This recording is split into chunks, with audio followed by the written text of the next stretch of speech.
Well, coming back off the back of that confirmation from Statistics South Africa that we're 1 million jobs less than we were at the start of the pandemic, the Centre for Development and Enterprise Executive Director Bernstein claiming today that South Africa cannot afford a basic income grant. She says that this might be a reckless, losing gamble with history. She was speaking during the release of the CDE's report called Poverty and a Basic Income Grant. She joins us now.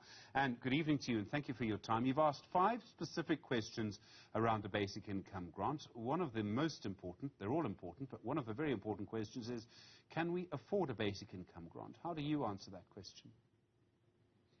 Well, good evening, Stephen. I think when you look at the poverty that we see around us, which is devastating, the country's drowning in poverty, and probably over 60% of the population. Everybody wants to do something, but we are heavily constrained. We can already not afford what we spend. The country is in deep debt, and we are, I think, in the midst of what you might call fiscal crisis.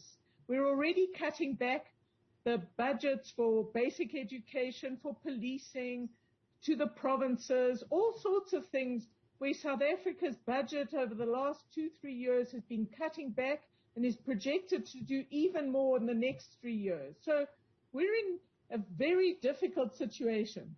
Now, the basic income grant could cost, depending on who would get it and how much money they would get, and their different proposals, this would cost us between 200 and 300 billion rand every year. And you have to ask where this would come from. So if you raise it from taxes, you are going to affect our debt ratio, and you are going to affect the fiscal situation, and you are going to have an impact on the people who have to pay tax, and this will, in our view, all of this will reduce the prospects for growth and more employment. So we are saying that a big is like a mirage. We'd all like to give poorer people some money, but we can't afford it. We have dug ourselves into a very deep hole in South Africa. We're in deep crisis, and to think that we can raise hundreds of billions of rands without any structural changes is just going to set the country on an even worse path, with even fewer jobs for all those people who don't have employment. The real aim of a basic income grant is to improve the incomes of people. So it's to get more money into the pockets of more people, to allow them to buy more and better food and to provide better for their children.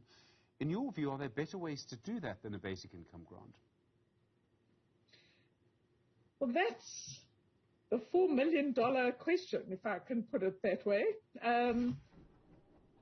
Let's step back one. Firstly, South Africa is already a society that redistributes a lot of money. We have a redistributive budget, and we are, compared to almost every country in the developing world, we spend 3 times more on cash transfers to people than anyone else. And there's no doubt that cash transfers are pretty well targeted. But we redistribute things in all sorts of other ways, whether it's education or healthcare or housing or a whole range of things. And in general, we spend a lot of money, but we get little value. So one issue is we should be making sure that the over 1 trillion rand, 52% of government spending, which we use for redistributive activities, is much better spent. We get much more bang for our buck. So that's one issue. That's really important. The other is the only way to deal with poverty is to get growth going.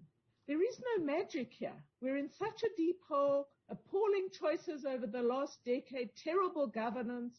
We have to get fast and labor-intensive growth going, and we have to ensure that the money we spend on redistribution to help poorer South Africans actually reaches them.